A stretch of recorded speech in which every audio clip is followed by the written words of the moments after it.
Hello, everyone. I'm Maliheh, and this is the Dr. Maliheh podcast. I'm honored to bring you real conversations with my amazing guests who are inspiring women leaders and pioneers. Join us as we explore how to live our best lives, become authentic and impactful leaders, and transform the world both within and around us. Our journey together begins right now.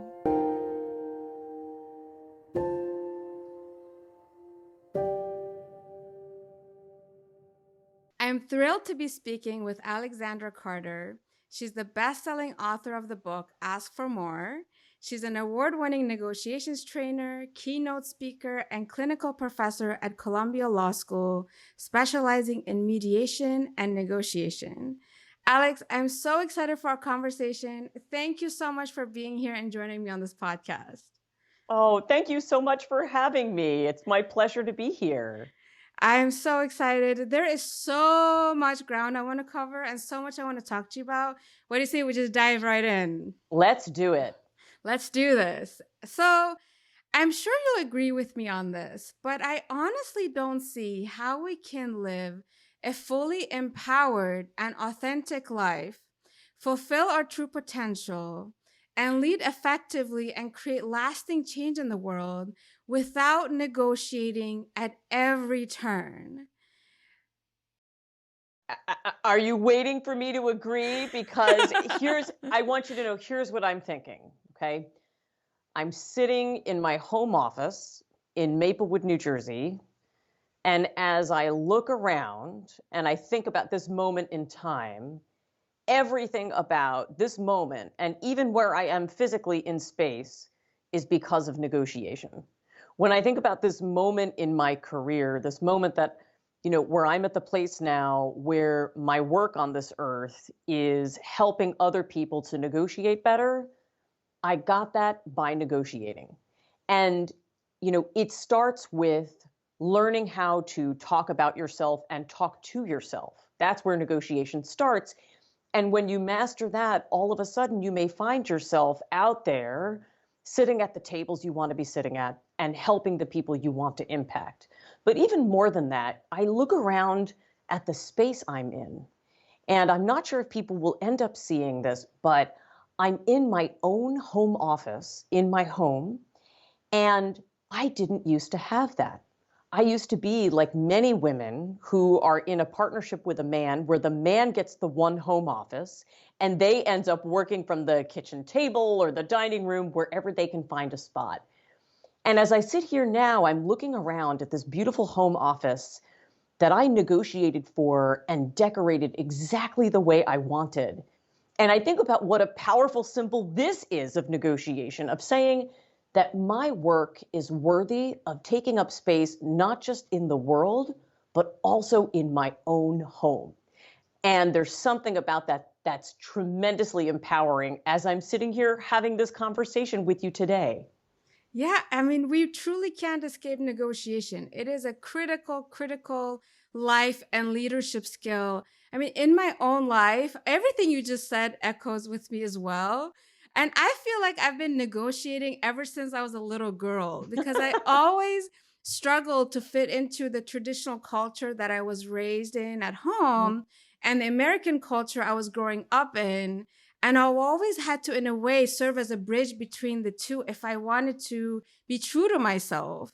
And one thing I'm deeply grateful for is that my family was open to negotiating. And I know not many people are lucky in that sense. And I also believed in our capacity for having conversations. So I included them in my growth journey, and which allowed us to grow together. And it has not been an easy process, and we've definitely had our ups and downs, I'm not gonna lie. But I remember a very specific turning point in my late 20s when my dad said to me, I've realized we shouldn't be expecting you to fit into our world. We need to learn how to be in your world. Wow. And that was just a huge turning point for us. And we have finally reached a point in our relationship where every time I tell them that I'm doing something that I'm being called to do, that it is coming from my inner guidance, They tell me to go for it. They are behind me 100%, even if it doesn't look like what everybody else is doing, even if it's not what they imagined for me. Moving to Mhm. California was one of them. I only moved out here 6 months ago, and my whole Wow. family's on the East Coast. And I moved out in the middle of a pandemic, but I was like, Oh I my don't know goodness. what it is. I feel called to be by the ocean. That was it. You said to yourself, I feel called to be by the Yeah, ocean, and you made it yeah, happen. yeah, Oh, exactly. Exactly. That was it. That was it. I had no other reason for being here. So after years of hard work, we finally found ourselves in this mutually respectful, supportive, and nurturing space, which is mm, truly a gift. And having these negotiations with my family ever from a really young age also equipped me to have negotiations with the outside world and yep. eventually learn to advocate for myself and create and lead a life that truly honors who I am, both personally and professionally. And as you said, and you just said, it's not just me. Like when I look back, all of my amazing guests on this podcast share examples of how they've had to negotiate their way to where they are now in their lives and in their careers. And the negotiations continue. So the way I see it, and I'm sure you, and I know you agree with this, negotiation is a skill that is absolutely critical to ensuring that we lead fully empowered, authentic, and impactful lives. I sure do. And I think it's even more than a skill. I think it's also a mindset. It's a way of Yeah. operating in the world. I see negotiation not as just a transactional back and forth over money. I see it as simply the process of steering relationships. It actually goes back to when I was on my honeymoon in Hawaii and I got in a kayak. And our guide looked back at us and said, please negotiate your kayaks to the left. We're headed for that beach. And that was the moment that I thought to myself, that's right. There's another way to think about this. It's not just about a skill that I deploy a few times a year. It's a mindset of being in the driver's seat and steering my life and my relationships in a direction that's going to be good for us to go. And so when you have that mindset, suddenly you look around and you see opportunities to negotiate everywhere, right? It could be that relationship with your parents. It could be even more generally the way you talk about negotiating a couple of cultures or identities. It could Yeah. be thinking about where do you want to steer your career or your personal life. All of that is negotiation. And I think when you have the mindset, a lot of the skills then will follow. Yeah, and I love the way you talk about negotiation in your book and about asking for more, and more not necessarily meaning getting more from the other party or just getting your way more often, but in inviting us to look in the mirror and connect with ourselves first, and then look into the window and learn about our counterparts. There's a Mhm. curiosity and compassion towards ourselves and towards others embedded in this process that you outline. And that would lead to more learning, more growth, more expansion, more value creation, and even more healing for everyone involved. You're also asking more from negotiation to go beyond the basic winning and losing. So let's start with looking into the mirror. Can you tell our audience about the importance of looking into the mirror first and what it entails? Yes. And I first want to say that I'm about to hire you as my new publicist because that, okay, that listeners was the best description of ask for more and what I hope it achieves in the world that I may have ever heard. And I think the curiosity and the compassion, the way you talked about first turning that on yourself in the Yeah. mirror and then extending it to someone else is exactly right. And the reason we start in the mirror is because the most difficult person to be curious about and the most difficult person to be compassionate toward is yourself. And when I tell people to take a look in the mirror, it's to see themselves more wholly, more fully, more compassionately than they have before. And here's what I want people to know. It's truly not, first of all, it's not the thing where you actually take a look at yourself in a physical mirror. I'm not that kind of speaker. It's a metaphorical look in the mirror to ask yourself just a couple of questions, right? To think about, maybe for the first time, tuning out the noise of other people's opinions, of social media, especially as we're coming back from the pandemic, there's so much noise. And to be asking ourselves, really, what are the problems I want to solve in the world? What are the things that I need, both in terms of the tangible, right? Maybe it's a title, maybe it's a specific amount of income, maybe it's resources, but also the intangibles. What are the values that make me want to show up fully at work or at home and be my best? And what could that look like in my life? So it's a few questions that you can ask yourself in just 15 minutes, and it will provide you not only more peace, I know it certainly does for me, but also it gives you a roadmap then to go out and really have clarity on what it is that you're looking to achieve. And I think part of it is giving ourselves permission to have needs. And I Yes. feel that women especially struggle with this point because we're often not taught that we're allowed to have needs, and we're made to feel guilty that we're selfish for wanting our needs met. So I think the essential point is, one of the reasons I think I had initially struggled to look in the mirror was because I was scared I wouldn't find anything in there. I was like a blank, because the first time I asked myself, "What do I need?" I was like, "I don't know." "What do I want?" I haven't. I'm allowed to want things. It was like a whole. I basically threw a hand grenade in my life by asking those questions, and yeah, it was hard. It was hard to sit with the discomfort of really Yes. not knowing what it is that I want, what it is that I need. How do I feel? I feel like many of us are so disconnected from our emotions, but our emotions are data. Our emotions direct us to what we Yes. value and what we do need. And just this mirror work, the internal work, is so critical. And I've actually devoted quite a few episodes talking about self-compassion, emotional agility, curiosity, cultivating all these internal skills to be able to do that internal exploring, because that's going to help us steer the ship.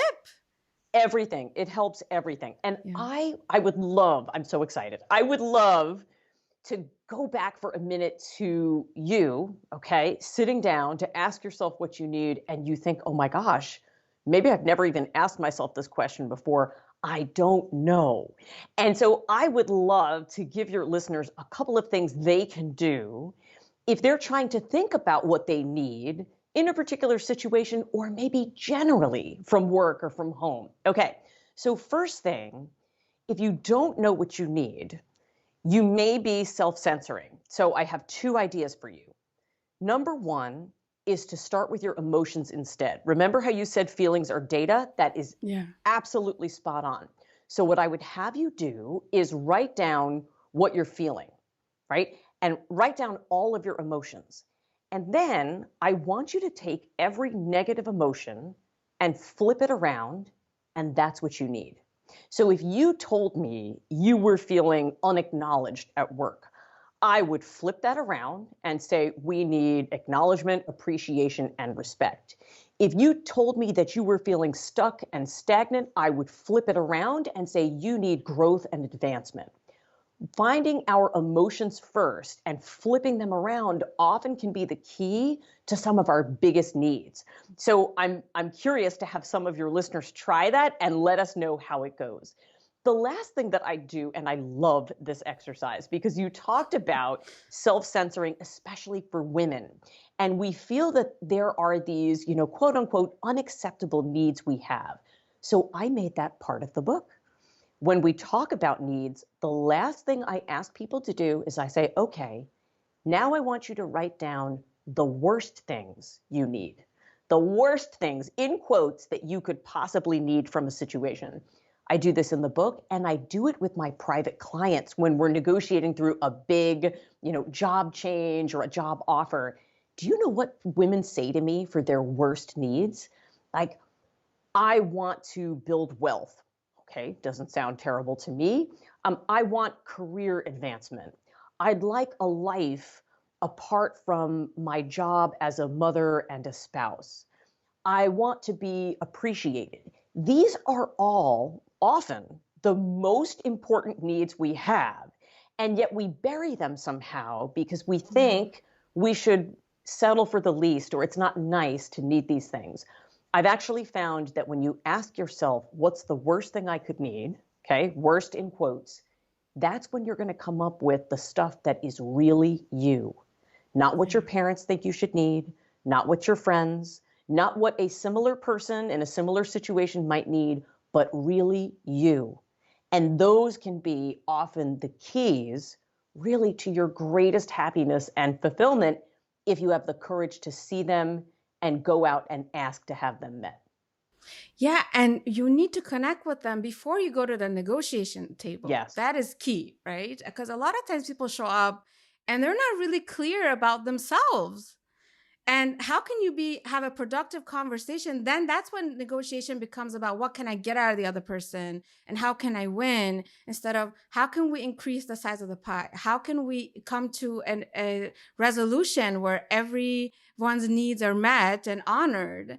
But if we're not connected with our needs, we won't be able to create the space for that growth.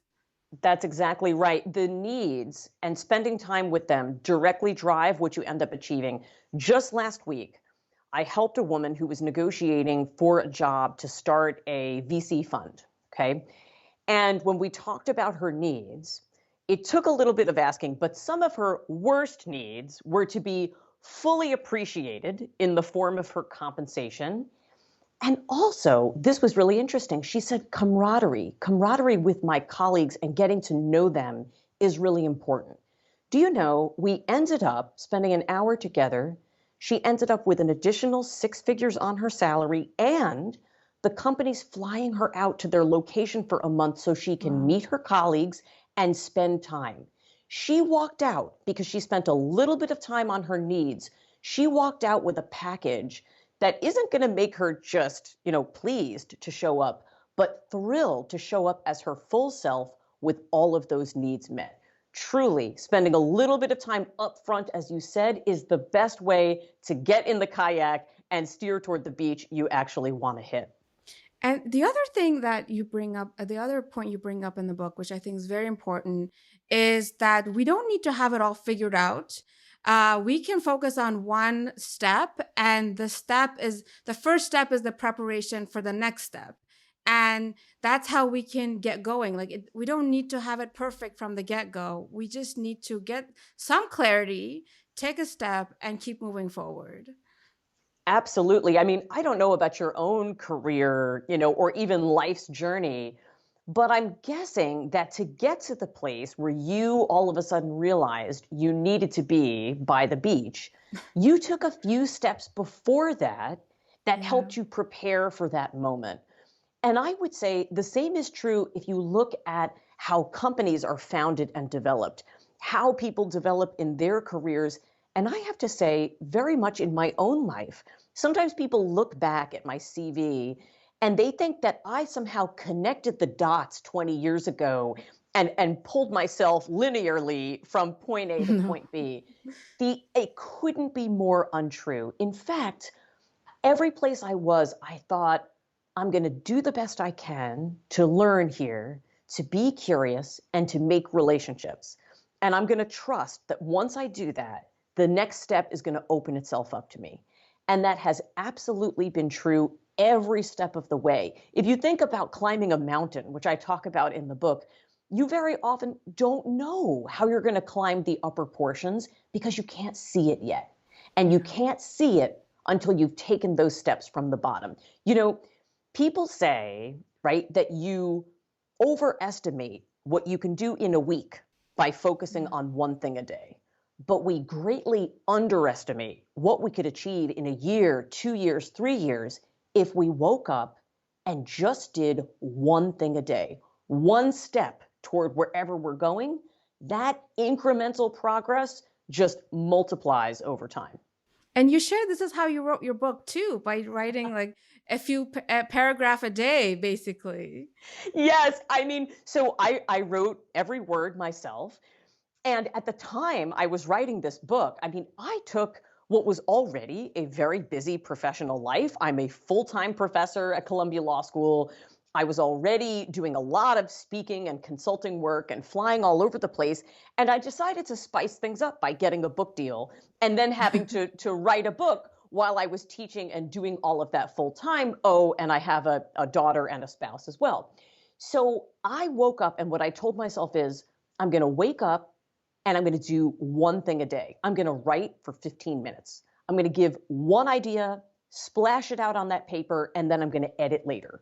When I tell you, I started in January, my semester went until May, and doing one thing a day, I looked down and I had 55,000 words, which I think is around 120 to 140 pages. That all from just one thing a day. So truly, it's incredible what you can accomplish. This goes back to really giving yourself compassion, right? Yeah. And being curious rather than saying, I'm going to really judge myself if I can't do this all in one go. Open up the laptop, say, I wonder what I'm thinking about today. I wonder what might be helpful for my audience to know today, and just do that. And I hope that people listening to this a year from now are going to write to you and tell you that they wrote a book, right? Or they launched a podcast or a business just by doing one thing a day. Yeah, that's how I roll. I literally take it one day Really? at a time, one thing a day. Like moment by moment, especially during this pandemic, because we've been facing Oh, so much instability and so much uncertainty. I've literally, that's how I plan. I wake up in the morning, I connect with myself, I get clear. I'm like, what are the things I can tackle today? One item in each of the areas that are important to me, and that's how I roll. Like, oh, and I'm kind to myself. It's not how I used to work, but it's healthier and I'm more creative, I'm more productive, and just making space for that, identifying that tiny thing you can do. And I love the book Atomic Habits, by the way. It's a yes. similar concept because it's like these little steps really do add up, and it's really important that we connect with ourselves. I have mine right, it's under here. Hold on, let me Yeah, show you. right. I don't have my own book on the desk. I It's have mine back there, right right? here. But we both have Yeah. it. We're both junkies for self-improvement, right? Well, It's look, I fantastic. have your book on my desk. Woo! I wanted to say something Sure. about times of stress, right? And Yeah. about, you talked about especially showing yourself compassion on that. And I wanted to highlight something that's in the book that I think will be of service to people during this time of stress. Yeah. And it's one question we should never be asking ourselves. And that is why? Mm. Getting up in the morning and saying, why did I let myself gain weight during this pandemic? Why haven't I sent out, those few proposals? Why can't I seem to ask for more at work? I've been procrastinating on this. And I advocate changing why to what. Instead of saying, why did I gain weight during this pandemic? Saying to myself, what support do I need? What was going on for me last night Yeah. when I reached for the chips? Instead of saying, why haven't I been able to ask for more? What's holding me back? What additional help might I need to get past this hurdle? What are my best strategies? When you change from why to what, just this simple tweak in your head, you'll find is going to move you from blame to diagnosis, from judgment to compassion, and from looking at the past and bashing yourself over it to giving yourself support for the future. So if I can offer one tip during a stressful time, it's to get rid of the why and to replace it with what. And I think implicit in that is when you're thinking about why, you're coming from a place of judgment just naturally and thinking you're somehow flawed, you're lazy, you're this, you're that. Versus when you come from a place of what and curiosity, it's knowing that inherently you are a a worthy, kind, good individual that likes to be productive, that likes to feel good, that likes to be Yes, healthy. And so if you're not feeling that way, what can I do to support myself to get there? So absolutely. yeah, so it's really about coming. towards ourselves with compassion. And I love Kristen Neff's work on this. And I spoke with her on this podcast. So if anyone is interested, they can go check out that conversation. But now we've reached this point where we've done all this work of looking in the mirror, Mm-hmm. connecting with ourselves. And I think it's also important that as we do this, we may realize that there are certain aspects of our lives that we're not willing to negotiate on. Mm. And I want our audience to hear and remember that it is okay to have those boundaries. And it is okay to set firm boundaries, but you're not going to know what those boundaries are without really looking in the mirror and doing the inner work and learning to trust yourself. Yeah, that's right. And I would say that feelings are so key for that. I counsel a lot of people who will tell me something like this. They'll say, my business is thriving, but I feel burnt out and resentful. I feel like my clients always want something more from me than we've contracted for, and I feel pressured and guilty if I don't give that to them. Those feelings are screaming boundaries, right? If you are feeling burnt out, if you're feeling irritated or resentful, that often is a call, right, from inside the house that you need to be setting greater boundaries. And there are absolutely collaborative ways that you can do that. In fact, I would argue that setting boundaries is collaborative, because if we're working together and the way we're working together, unbeknownst to you, is causing me irritation, frustration, and burnout, that doesn't serve you either. And ultimately, nobody benefits when we don't set appropriate boundaries. So sometimes looking at your feelings and then being able to have an honest, collaborative conversation with the other person can lead to not just a feeling of relief for you, but a transformation of that relationship for the better. Yeah, I mean, this is so critical. And I also believe that doing the mirror work, while it may not always be easy, it also helps fertilize the ground for us to be able to look through the window with more compassion. I Mm-hmm. see that so many global conflicts we have today are because people dehumanize one another. They don't show up with curiosity and compassion to the window. They don't have genuine concern about the other side's needs and wants because they don't see their humanity. They just see Mm-hmm. them as an obstacle to be managed. And so my hope is that by encouraging ourselves to connect more deeply with our own humanity, with our emotions, with our needs, that it opens us up to seeing the humanity in others more so we can actually resolve conflict and have successful negotiations. Yeah, conflict is so costly.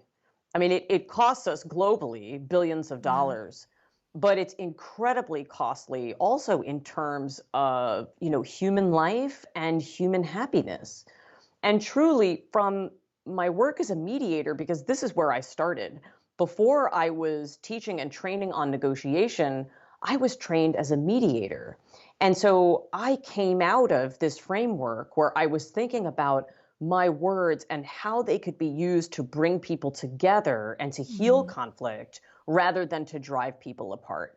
And the skills that I learned as a mediator, foremost among them, open questions, are the skills that also, if we use to negotiate, if we lead with curiosity, if we walk in and instead of saying, here's what I want and here's what you're going to deliver, if we walked in and asked the other person open questions, it doesn't just benefit them. The truth is, it also greatly benefits us. This is how you create better deals and reduce conflict. And so whether it is a situation in a business, whether it's in, a transnational situation, if we took the time to listen and to understand and extend some humanity, it is much more likely that we're going to get that understanding and that humanity back from the other side. Yeah, and you do say that our greatest source of strength in negotiation is knowledge. And so now that we've explored how to get clear about ourselves and how to connect with our humanity, could you please share what showing up to the window entails and what are some important points our audience need to be mindful of to enhance their strengths and their knowledge going to the next stage of negotiation, which is actually negotiating with other people? Yes, absolutely. Okay, so first of all, I want you to know, if you're listening to this, that by taking that look in the mirror, you've achieved something important when you sit down with someone else. So I wonder how many people have sat down when they haven't really known the right way to prepare, and their mind is so full of mental chatter that they can't fully listen to and focus on what the other person is saying. The good news is that won't be you, because you will have had that grounding time in the mirror. Okay, so you're going to show up and you're going to start not with your arguments, not by showing a pitch deck, but by asking some great questions. And do you know, you read this in the book, but there's research to show that people who start with open questions do better financially at the table. They achieve better deals. And the questions to ask are open questions. Open questions start with what, how, or my very favorite, the two words everybody should start a conversation with, tell me. Yeah. Right. If I go into a conversation with you, imagine that we're trying to negotiate a large deal together. And you've sent me a markup, right? And 3 or 4 of the things that were most important to me appear to be, substantially crossed out or redacted there, right? I don't want to come in and say, okay, this isn't going to work. I want to come in and say, okay, tell me your thoughts on the proposal I sent over, right? Talk to me about your views on this. Tell me your concerns on that. Yeah. And when I start there, that's where I'm going to more fully understand, is that a true red line? What was it that led you to have some nerves about that particular provision? And that's going to give me the best chance possible then of perhaps proposing that there's a way we can overcome those concerns. It all starts with asking those open questions up front. It's amazing. I do a ton of training at various organizations and companies, and I'll ask them to interview me on a very everyday subject. Like I recently took a family vacation, and you'd like to get a lot of information about me, on that vacation. And people ask me questions like, did you have a good time? That is a straight up yes, no question, right? Or they might ask me something like, where did you go? Which is also a one-word question. I think a lot of us have surprisingly little experience with sitting down and saying to someone, tell me your view of this situation. Or even more broadly, tell me about yourself. It's not just for interviews. It's also for when we're trying to negotiate deals or we're trying to make peace. Start with that, and you're going to get the most information and generate the most trust. The 2 other tips that are indispensable for negotiation in the window, so we're sitting down together.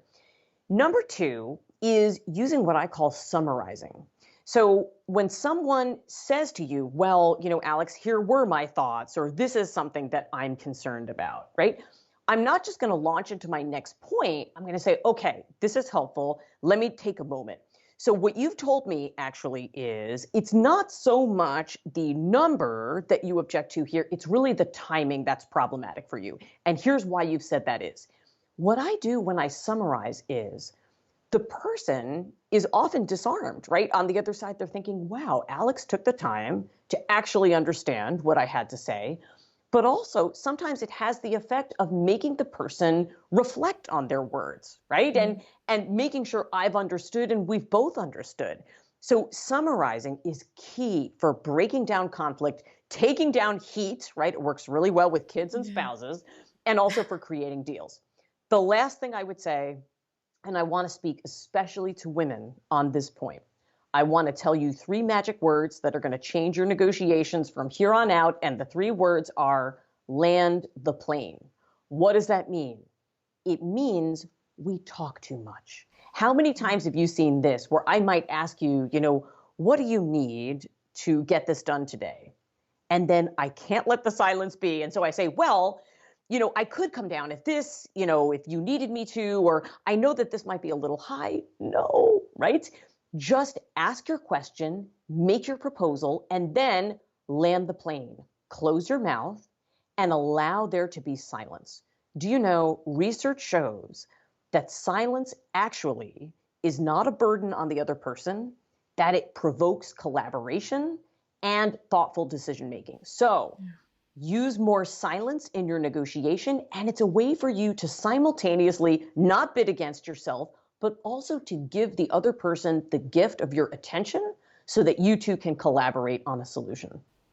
That is such great advice. And I think underpinning what you just described is really listening, because if you're not listening, you're not going to be able to summarize what you just heard. You're not going to be able to disarm the person. You're not going to be able to make them feel heard. I think one of the reasons a lot of times people get in very combative negotiations because they don't feel seen and they don't feel Yes. heard. And when you come from a place of that, again, that curiosity and that compassion, and also summarizing, not necessarily from a strategic point, but from genuine interest or authentic, I want to make sure I understood you. I want to make sure that I heard you correctly. These are the points that are really important to you at this moment. I think that really helps strengthen the connection between the relationships. It sure does. And listening to every single word, and maybe even between the words. You know, I had an interaction a couple of months ago. I think during the pandemic, everybody's been on heightened alert, right? Extra stress, extra judgment. And I had a situation where a lawyer was ordered by the judge to mediate in front of me. And normally, this is like standard procedure in the legal world. Many people get ordered to go to mediation and they just say, great, and we set it up. This person was very upset. And she sent me a series of the spiciest emails I have ever received in my 15 years of practice, letting me know exactly how unhappy she was. She took my standard agreement to mediate. She redlined the hell out of it. And I kept trying to respond to the feelings and say, it sounds like you're very surprised to be referred to mediation. I hear that. Let's get on the phone. I'd love to talk about how I can help you. She said, no, I've been ordered to appear, so you'll see me at the mediation. Okay. We get on the phone, and this time I can see her, right? We're on a video call. In the first 90 seconds before we got started, here's what I saw and heard. I heard her under her breath fumbling with the buttons and saying, gosh, I'm not used to Zoom. Hold on, let me get set here. I also saw her subtly shoo her kids out of the picture and indicate to a spouse, right, that he was to take them and put them somewhere else, right? And then I heard her say, okay, I need to get my documents set. Sorry, I didn't have a ton of time. Okay. And then she looks up and I said, I have a guess on something. Can I take a guess? And she said, sure. And I said, okay, here's my guess. You got a notice 2 weeks ago from a judge that you've never been before to mediate with a mediator you've never heard of. And the mediator on short notice asked you to get a bunch of documents together and made you download Zoom, which you don't normally use, to do at this mediation that you were ordered to appear to.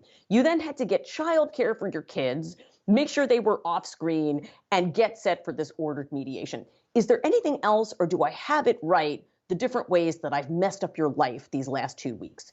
She laughed out loud, right?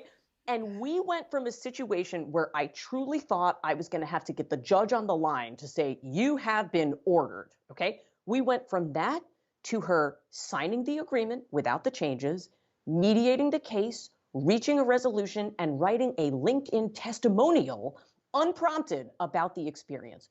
Truly, in 90 seconds, if you are really looking and listening, you can learn so much. There is no small talk. You can learn so much that's going to break your negotiation wide open for the better. Yeah, and it's all about showing up with that compassion and that curiosity and that humanity, I think, Yes. and authenticity. You were so authentic. You were like, I know I screwed up your life the last 2 weeks. You admitted that. And I think that helped her open up to you. So that's awesome. And so all of this combined, when we do the mirror work, when we show up to the window the way we just described, it just creates so much openness and capacity to ask for more and for everyone to gain more. But I also believe that asking for more requires three other key elements. And feel free to chime in as I'm describing them. So the Mm-hmm. first one in my mind is you need to believe that more is possible. Yes. And having an abundance mindset is so important when it comes to negotiating, when it comes to connecting with what it is you want from your life. How do you want to design your life? How do you want to steer your ship, your career? You need to believe that more is possible. Are you pausing here? Because I'm giving you praise hands in the background. I couldn't agree more. It Yeah. starts with belief. I'll say this one thing and then I'm going to let you continue. Asking for more has never been about a specific number. It's knowing that you are worth the ask, period. It starts with belief. It ends with belief. So I couldn't agree more. Okay, so far you're batting 1,000. What else do you have? The next one you just touched on, which is you believing that you are worthy. You are worthy and enough just as you are, and your needs are valid, your emotions are valid, and you are worthy of honoring them and having be honored. So you just touched on that. So I think we're in agreement. We are. And those two things are related, aren't Yeah, they? Right? exactly. Because when I believe that I'm worthy of more, when I come from that place, all of a sudden I look around and I believe that other people are worthy of more and that it's Yeah. possible for all of us truly simultaneously to be living the lives that we want to live. You know, I was asked recently, do I think in negotiation there's a winner and a loser? Okay. And here's what I said. For me, a winner and a loser situation is like when my daughter gets in the pool and she's in lane 3 and there are swimmers in 1, 2, and 4, and they are swimming the exact same race on the exact same day, same length. Okay. When in life does that happen? We're not swimming in the same pool. You know, you could be swimming in Hawaii and I'm swimming in Costa Rica. There's a huge world out there, and there's room for us to be moving toward whatever goal it is that we have, and there's space for all of us. So I truly believe that you are worthy of more, I am worthy of more, and that we can achieve that in the same world. And to and I believe that another belief I think we need to instill in ourselves is that it is okay to receive. Feel that Mm. many women struggle with this because we love to give, but it is okay to receive. Many of us want and need to receive, but we may sabotage it because it feels so unfamiliar and so uncomfortable in the beginning. We may even feel guilty. So we're like, you don't really give it, we sabotage it. So knowing that it is okay to receive and you are worthy of receiving. Again, all those things tie into each other, but I think the receiving point is so Oh, important. I have to say this is a struggle for me. I'll just be honest. Yeah. It's something that I For me work too, on every actually. day, That's right? why. I mean, sometimes we're giving the advice Yeah. that we ourselves need to take, Yeah. you know, and I'm in a season of, you know, in my working life where I need more support, in part because things are going so beautifully, and allowing myself to be supported by people Yeah. is simultaneously the most difficult and the most beautiful thing ever. You know, I recall telling a friend, you know, this was a friend who used to um, let other people lean on her a lot, but she didn't want to lean on other people. And I said, you don't understand. If it's just one way, then it's not a relationship, it's a hotline. You know, it's a gift to allow people to help you, right? Just as it's a gift to receive, it's a gift to allow other people to do that for you. And I truly believe that when we receive, we're creating value for other people. We're allowing them to be in their zones of genius and to Yeah. support us in ours.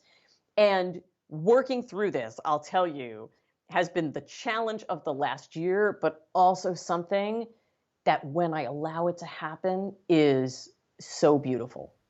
Yeah, I think I've been going through something similar actually.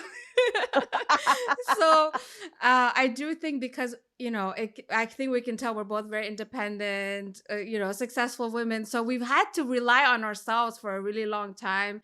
And, you're a lawyer doing negotiation mediation. I'm a behavioral economist doing leadership development and all this kind of stuff. So we've taken very unorthodox career paths as well. So it's always been creating on our own, kind of Yes. been a lonely journey. So receiving help when you feel like you need it is hard to actually embrace. That's why this point came to me as I was preparing for this episode, because I've been going through this myself. Oh man, I gotta tell you, this has been like a therapy session for me too. In addition to you having absolutely nailed, I mean, truly, I just want to say you talked about the value of being seen. I want to share with you the joy of having your work be seen in the way that you hoped and intended. And that's a gift that you've given me here today, truly. Oh, that's beautiful. Well, I'm glad. I'm glad. There's more. There's more. Now we're going to talk about the applications of your work as well, Okay. because there's more for us to do. So let's talk about how asking for more applies to gender equality. Because a point that many seem to miss is that by asking for things such as equal rights and equal pay, we're not demanding to take away a piece of the pie. We're asking to build a better world where we're all increasing the size of the pie for everyone and improving our society for everyone. I think that's a point a lot of people miss. It is. And I have to tell you, so I recently read a research study that was sobering. And it demonstrated that the gender gap in negotiation can start as early as age 8 for girls, where when they are faced with asking an adult woman, they will ask for more. But when they're asking an adult man, and it's for something as simple as a number of stickers, right? You can ask for as many stickers as you want, and the girls 8 and up asked for fewer stickers when they were faced with an adult male. And so, truly, I think this is something that we're becoming aware of as a society. There's been a lot of focus on it, especially, I would say, the last 5 years and during the pandemic as well. What I would say to people is that when we are, teaching women and women of all backgrounds, by the way, right? Because there's not just one gender pay gap. We know this, right? That I'm a white woman, right? And so my pay gap is going to be different, right, than my Black sisters and my Latina sisters, right? My Asian American sisters. So there are all different pay gaps and not everybody's equally situated. But when we make progress toward addressing those gaps, when women of every background and people of every gender know that they can come into work, they can be paid for the work they are doing equally, that their ideas will be heard at the table and considered, we are truly building a society that benefits everyone. And so my hope, is that my special focus on negotiating and women, this is where I've spent a lot of time, especially this last year, that people see truly a rising tide is going to lift all boats. And if we want to better our world, we need to start with how we are treating our girls and our women. Yeah, and actually, I've had an idea for a long time that I started this podcast with, and I've talked about it with Harvard's Iris Bonet, X Prize's Anusha Ansari. And I feel, given our topic of conversation and the fact that we're emerging from this pandemic, we truly have an opportunity to ask for more and get more, given that the world has been more adaptive recently, and as a result, maybe more receptive. And the idea is this. So the reality is that we have inherited a world that was originally designed and built by men for men. The world was never built with us in mind. And when women started to enter the more public spaces, for the most part, we've had to adapt to the system. And I hope that with your help, we can inspire our listeners to really use their imaginations and ask for more. And I have a mental exercise that may help us do that. And that is to think about what would the world look like or feel like or be like even their individual worlds would look like if it was designed and built by women, what I call a woman designed world. Mm. Now, I want to clarify that this isn't about excluding men at all. Imagining a woman designed world is simply an exercise to help us identify the gaps in our current system and find ways to enhance it so that it is inclusive and will enrich everyone's lives. And it's also about giving ourselves permission to want things that better meet our needs and help us fulfill our greatest potential. And it is about giving ourselves permission to ask for more of this world, more flexibility, more freedom, more creativity, more opportunities, more meaningful, soulful connections, more well being, more balance, more compassion, just to name a few. And and I believe that this is really the time to do it, where the world was forced to do Yes. things it claimed to be impossible before. For example, remote work was considered impossible in so many industries. Mm-hmm. And now all of a sudden, overnight, it had to become Mm-hmm. possible. So, where our world is now, it may be more malleable, and we have a rare window of opportunity, in my opinion, to not go back to the way things were before the pandemic, but to ask for more and build a better world for all of us going forward. Oh, well, okay. So, praise hands once again. I have to say that I was on MSNBC talking about this with Tina Chen of Time's Up just a few weeks ago about I've how, I've spoken to her on this podcast. She's been yes, a guest of right? mine. Yes, yes. So right, truly we are in the same circles in a mind meld situation. And what we were talking about is that the workplace is going to rise and fall to the level of its systems. It can't be up to individual managers and individual people negotiating for accommodations. That we have to look overall at the design of the workplace to ask ourselves, how can we solve these bigger problems on the systemic level? And truly, the solutions are ones that will benefit everyone. So thinking about more transparency in hiring, making it clear, what can be negotiated and what can't, right? So that it's not left up to so much individual discretion with so much room then for bias. And it's also then great for the worker of any gender because they have a much better sense, a clearer sense of where they stand going into that negotiation. It's thinking about the design of what gets rewarded, what it looks like to be showing up to work, what it means to be a leader, what are the types of things that we are rewarding, and making sure that that leadership is based on real criteria and not these subjective characterizations of people of different backgrounds in the workplace. There's so much we can do in terms of systems that are going to benefit, absolutely, yes, they're going to benefit women. They're going to ease the gender pay gap. They're also, as you mentioned, going to be more humane and compassionate and transparent for everyone in the workplace. And so I couldn't agree more, and now is the time. In fact, my theme for 2021 is more than money. Yeah. Yes, I am here to help, as many women as possible and people of all genders to go in and to receive, to ask for what they deserve and to know that they are worthy of making that ask.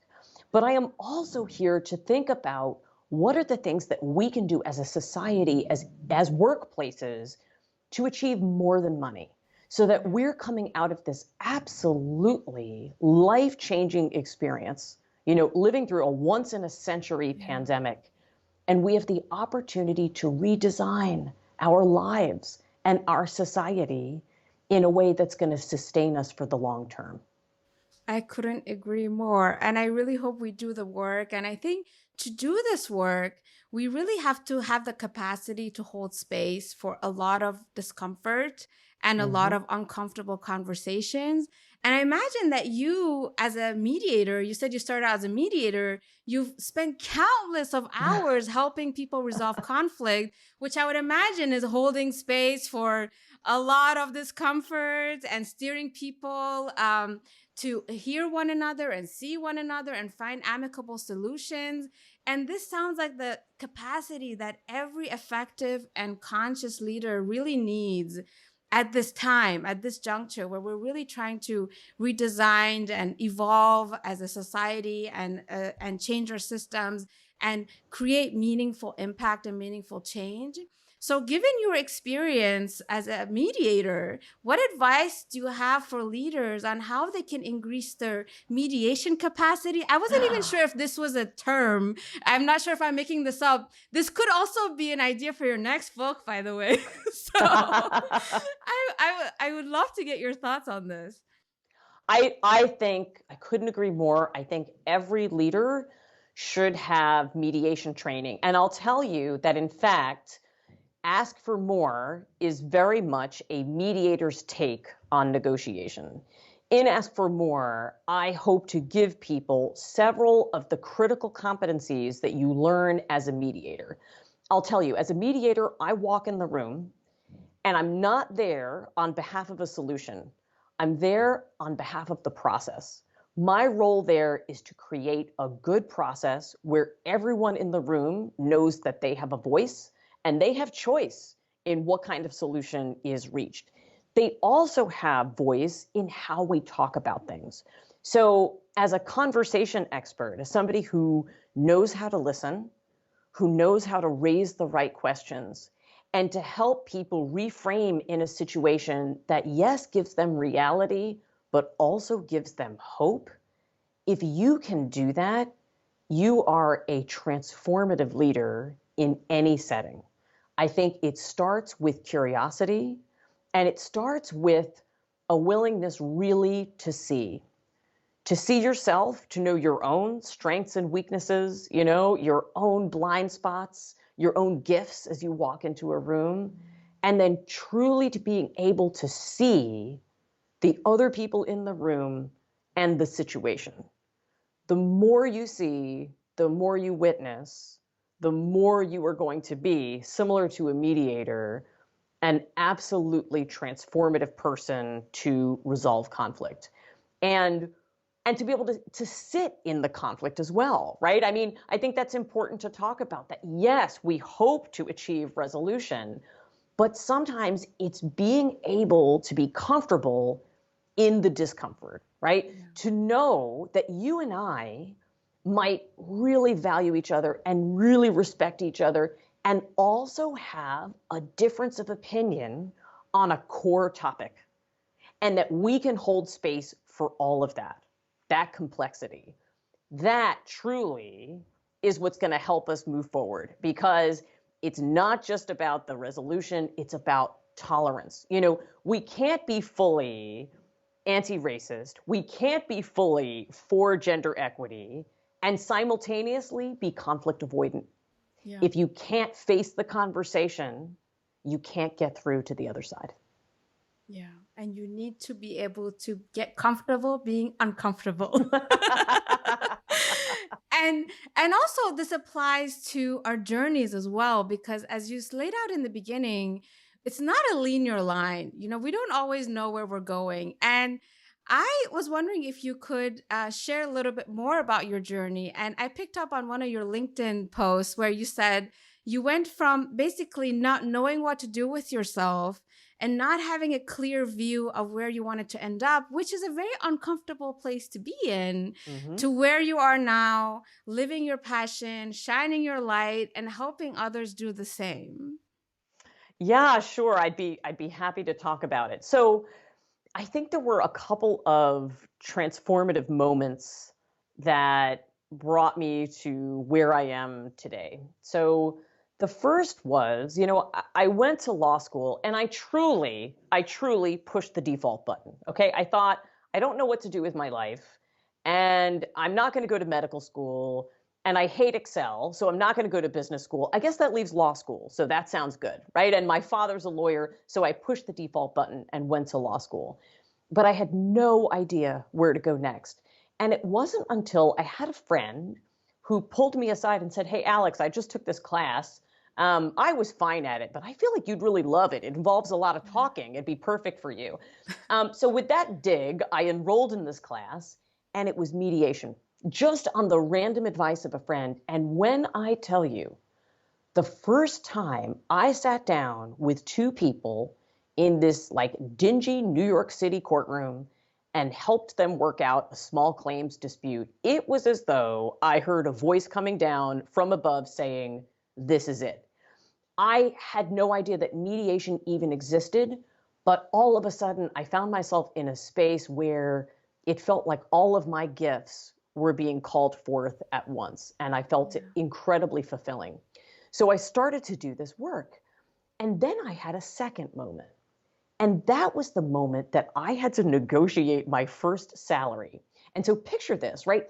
I've been trained in conflict resolution and negotiation. And yet I walk in, I get a good offer, and I have a crisis inside. Why? Because somehow I had absorbed this message that I couldn't ask for more for myself.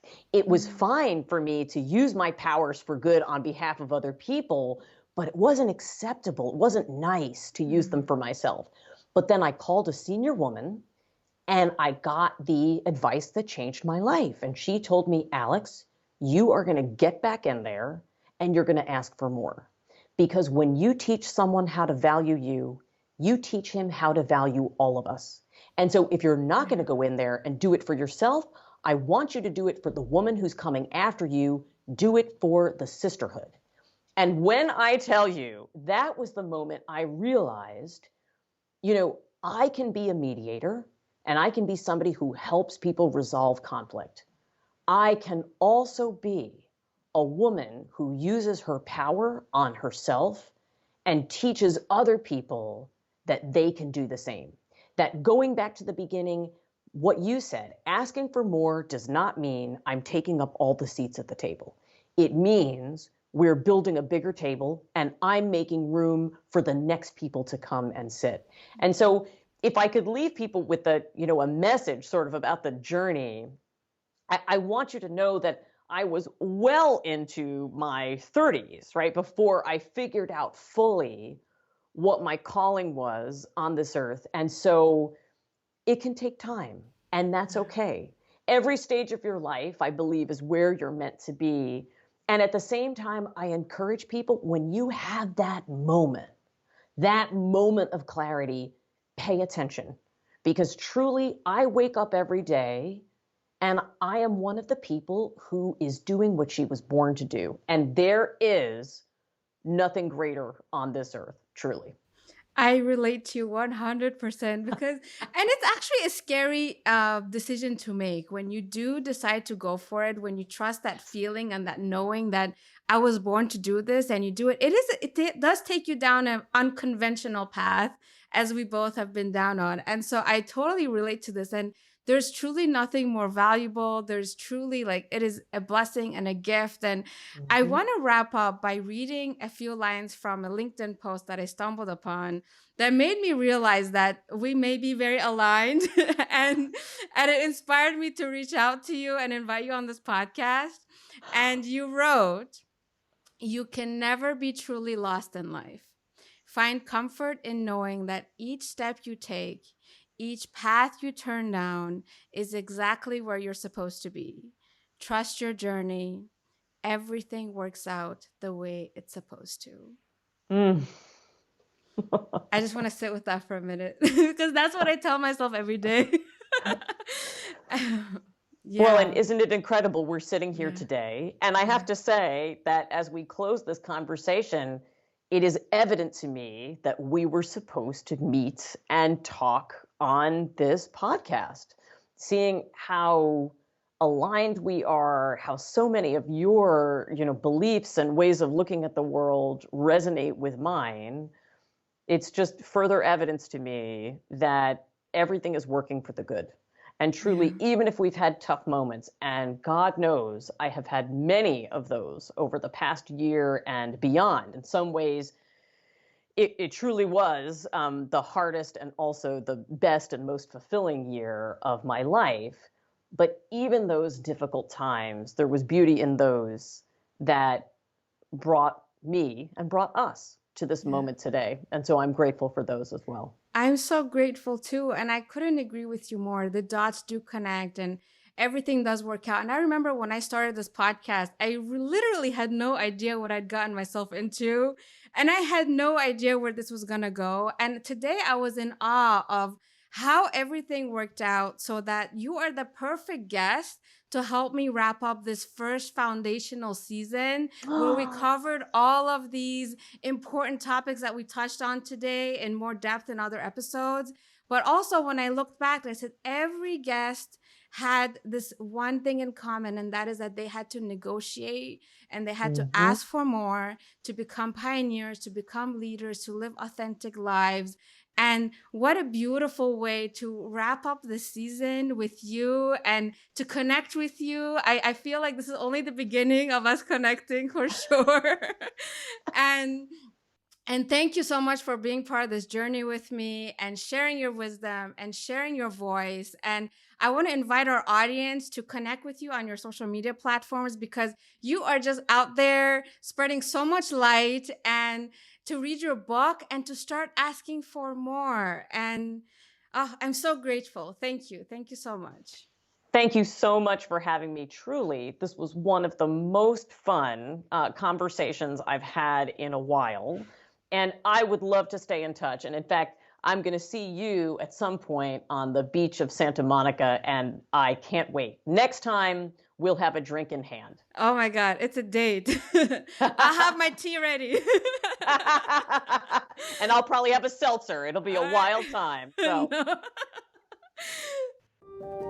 Thank you for listening to the Dr. Maliheh Parawi podcast. I hope you enjoyed this episode. Please stay safe and well and keep on shining.